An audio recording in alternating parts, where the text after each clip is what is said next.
Bermeoko portu sarrean gaude geratuta. Lurresaleko 25 marinel eta itsas faunan aditua. Zetazeoak ikusteko irrikitan goaz. Egaluz ontzian, itsasoan barrena. Pedro Astindui dugu kapitain. Ez mariatzeko, aulkian jesartzeko aukera dukagu. Portutik irten aurretik, umoretsu agurtzen gaituzte. Bermeo eta Mundaka urrunian ikusi arte aldenduko gara. Ikusten zu, ez dela moatxuten inoiz zurea, da hori impresionantia dela. Motorea 6 korapiloko abiaduran jarri eta iparalderuntz goaz. Batzuek eguzki hartu eta espero dute zetazioen agerrera.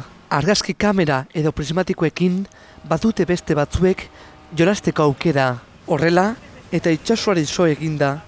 Karabela Portugaldarra ikusi dezakegu, baina ez hori bakarrik. Bermeo orain ordu bete utzi dugu. Lagabieta plataforma parean daukagu eta azkenean zetazioek agerraldi egin dute.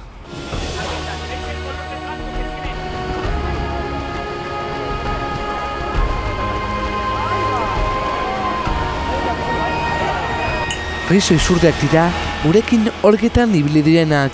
Jaten aritu dirantza eta Enrikek beraien elikadura zein den azaldu digu.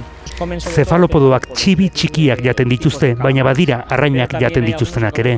Gu ez gaude goseak hilda, baina ikusitakoagatik posik, Bermeora bueltatzen gara. Nire asko guztiate, oso politxe da lan ikusteko eta hori. Gauza polita benetan, Bizkaiko kostaldea. Gaua hasten doanean, txalupak irtetzen dira arrantzan. Haien azpian, izurdeak dabiltza igerian.